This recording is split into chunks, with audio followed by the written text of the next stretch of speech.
안녕하세요, 루장입니다. 지금 시장이 왜 흔들리는지 딱 한 장면으로 설명됩니다. 트럼프 연설이죠. 곧 끝난다. 그런데 동시에 앞으로 2, 3주 더 강하게 때린다?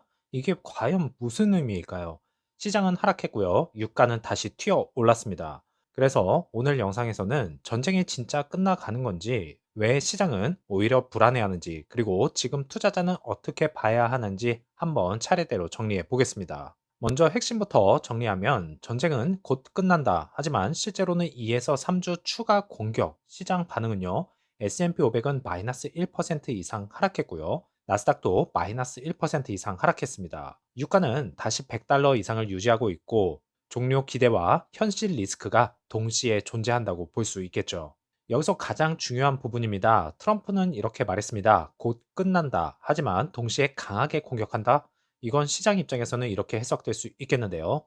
이미 끝난 전쟁은 아니다. 리스크 해소도 아니다. 오히려 마지막 국면에서 리스크가 더 커질 수도 있는 구간입니다. 그래서 시장은 결과보다 불확실성에 반응한 것입니다. 지금 가장 솔직한 지표는 유가죠. 브렌트유는 전쟁 이후 플러스 40%나 상승했고요. 현재는 100에서 105달러를 유지하고 있습니다. 이건 의미가 명확합니다. 시장은 아직 끝났다고 보지 않는다. 특히 중요한 포인트는 호르무즈 해협, 세계 석유 20%가 지나가는 길이기 때문에 정말 중요하죠. 그런데 트럼프는 이렇게 이야기합니다. 다른 나라가 해결해라. 이게 과연 무슨 말입니까? 전쟁은 본인이 일으켜놓고 다른 나라가 수습하라? 어이가 없는 행동이죠.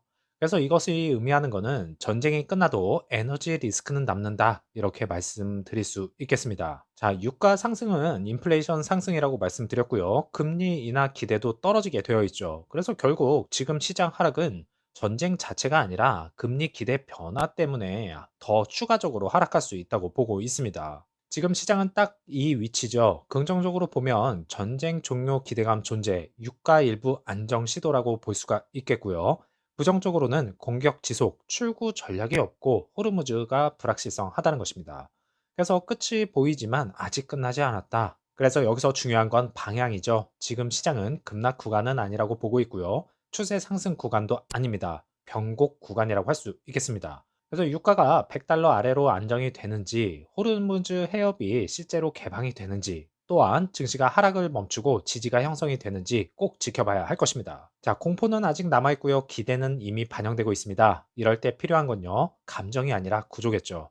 전쟁이 끝나면 시장은 오른다. 하지만 그 확인 전까지는 흔들리게 될 것입니다. EV 섹터주는 테슬라는 플러스 2%, 리비아는 마이너스 0.73%, 루시드는 플러스 0.31% 상승하면서 끝이 났고요. 9.56불로 정유장을 마쳤고 애프터장에서는 마이너스 1.15% 하락하면서 끝이 났습니다.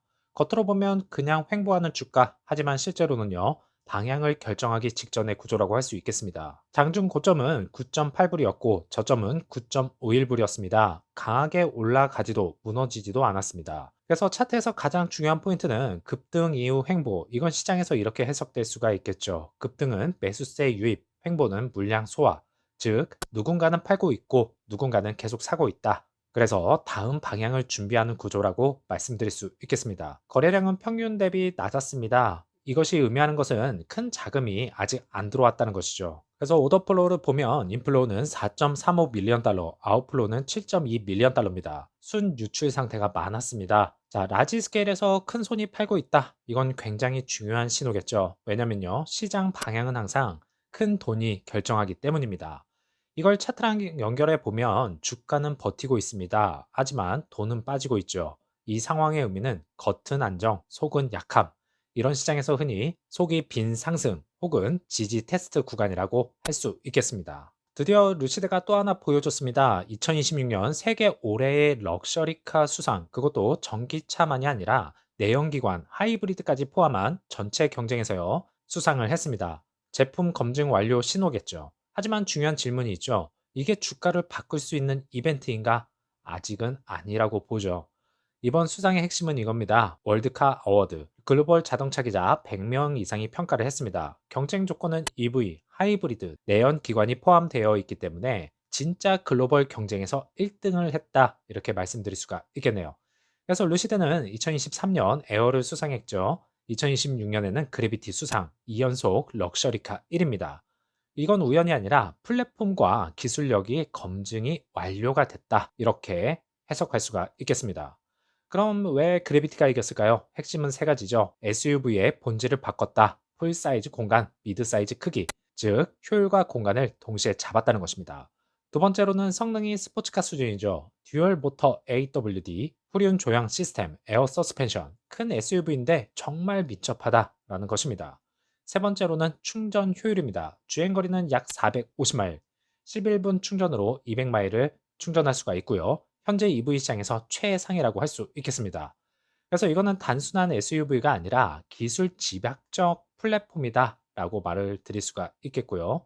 이번 수상을 한 문장으로 정리하자면 루시드는 틀리지 않았다. 하지만 아직 증명해야 할 건 남아 있습니다. 과연 팔 수 있느냐? 이제 이것은 제품은 완성됐다. 이제 시장이 답할 차례입니다. 루시드는 굉장히 아이러니한 상황에 다시 한번 접했습니다. 한쪽에서는 최고 럭셔리 SUV상, 그런데 동시에 대규모 리콜 발생. 루시드의 현재 상태를 그대로 보여주는 사건이 아닐까 싶습니다. 그래서 먼저 사실부터 정리를 하자면 대상은 그래비티 SUV 약 4,000대고요.